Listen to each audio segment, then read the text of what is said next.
भागवत जी कहते हैं कि अपने रसोई में आंवला, हरडे, बहेड़ा, इन तीनों के बाद कोई अच्छी चीज है तो अजवाइन, फिर उसके बाद बोला तो जीरा, फिर उसके बाद बोला तो हींग, और उसके बाद फिर वो बोलते हैं सबसे अच्छी चीज है मेथी का दाना। इस मेथी के दाने के बारे में इसकी जो विशेषता है मेथी की, ये वात नाशक है और कफ नाशक है। वात और कफ, दो बीमारियों को जड़ से खत्म करने की शक्ति इस मेथी में है।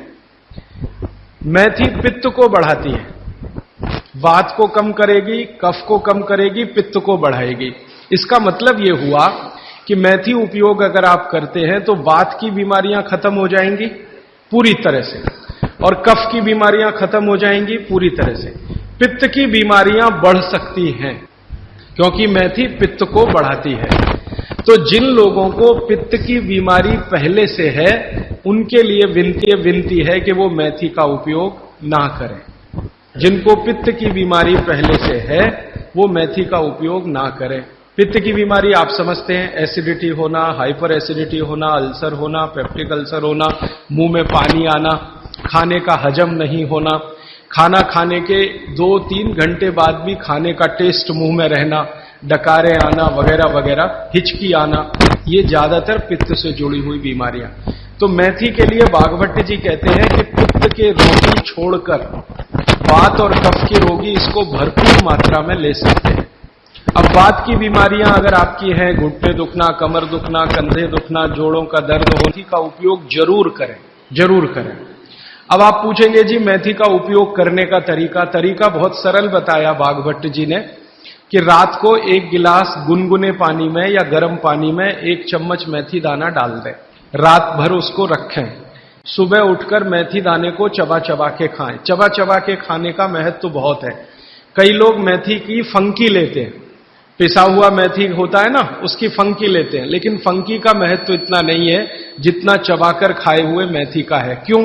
कारण उसका यह है कि जैसे ही मेथी आप चबाते हैं, लार बनना बहुत तेजी से शुरू होती है, क्योंकि मेथी का जो स्वाद है ना, वो कटुक है, कषाय स्वाद है उसका।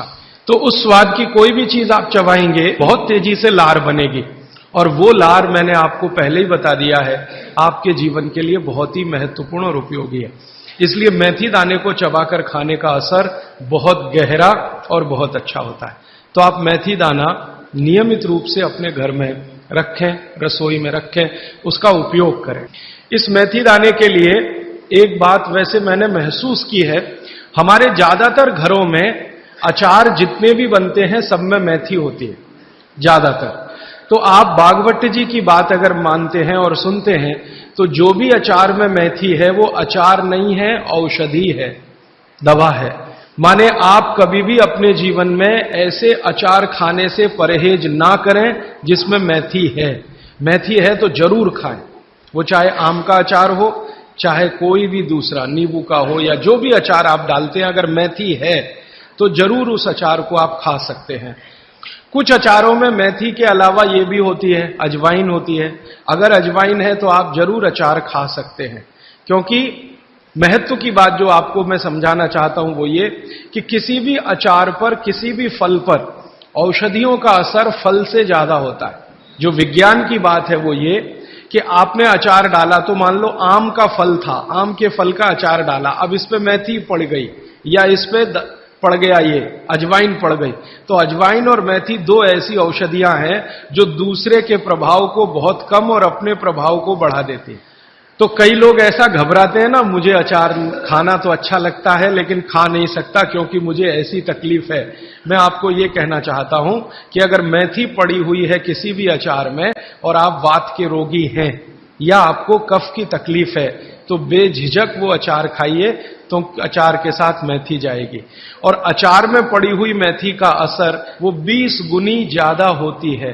तो इसलिए अचार में पड़ी हुई मेथी जितनी पुरानी होती जाएगी आपको उतनी ही लाभकारी है। और ठीक यही बात उन्होंने अजवाइन के लिए लिखी है कि अजवाइन अचार में पड़ गई है तो आप समझ लो कि वो बहुत गुनी बढ़ गई है।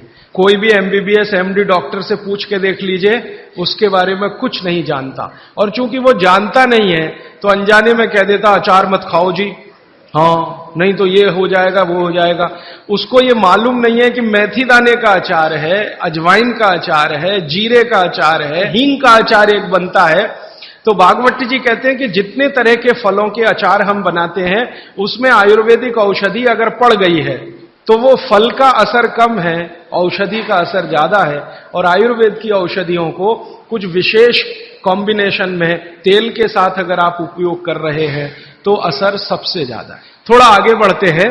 वो हमारे रसोई घर में एक चीज के बारे में बहुत बखान करते, माने बहुत बढ़ाई करते।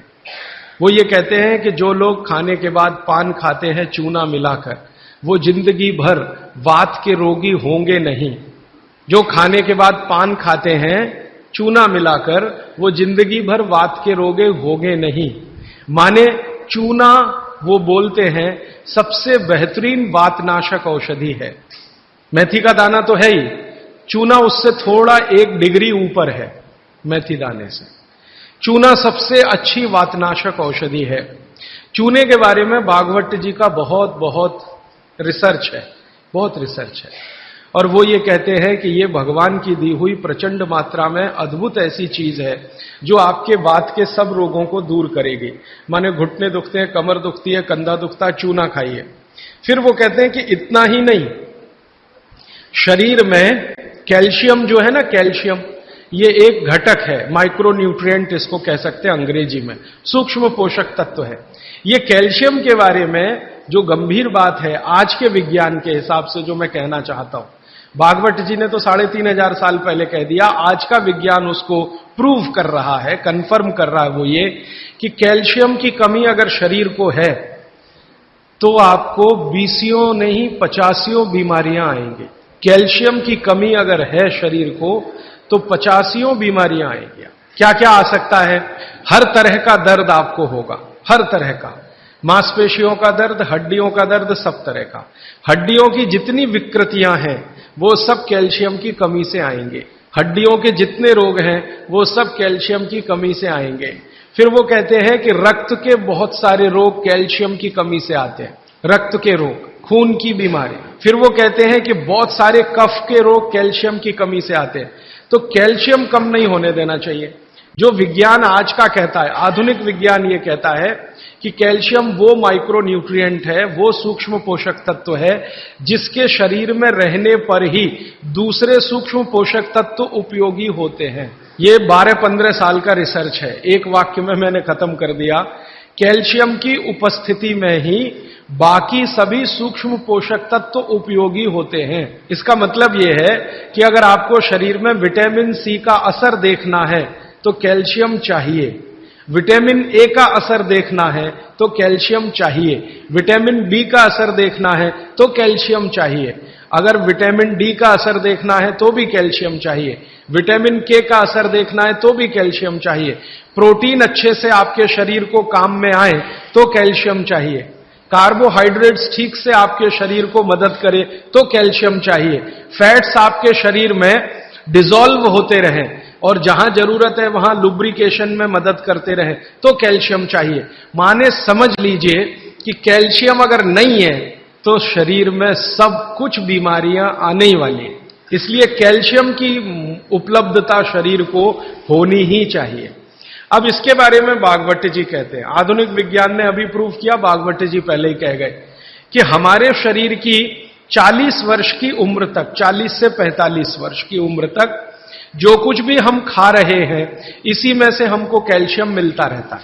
सबसे ज्यादा कैल्शियम आप जानते हैं दूध में है, दूध, फिर दूध के बाद दही, दही के बाद मट्ठा, मट्ठे के बाद मक्खन, मक्खन के बाद घी, इन सब में भरपूर कैल्शियम है। फिर आपने खाया संतरा, मौसम्मी, नारंगी, अंगूर, द्राक्ष, जो भी खट्टे फल, आम वगैरह वगैरह, सब में कैल्शियम भरपूर मात्रा में है। फिर सबसे ज्यादा कैल्शियम फलों में माना जाता केले में है।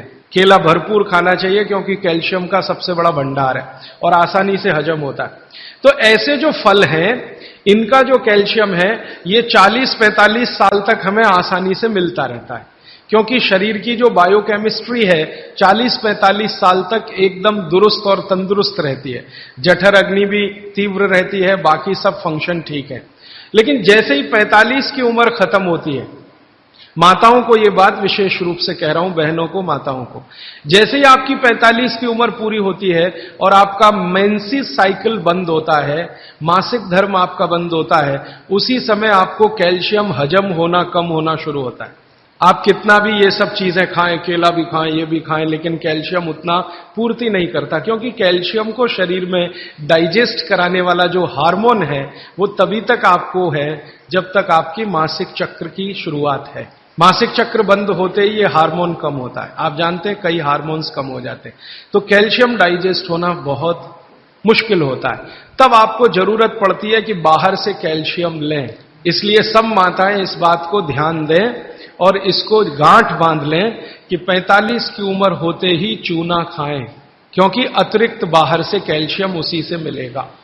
चूना जरूर खाएं आप सबके लिए, और आपको भी है चूना खाएं, क्योंकि आपकी उम्र भी 45 की जब पूरी होगी तो ये जो कैल्शियम है वो आपके लिए पर्याप्त नहीं है जो फलों से और सब्जियों से आ रहा है, कुछ अतिरिक्त चाहिए।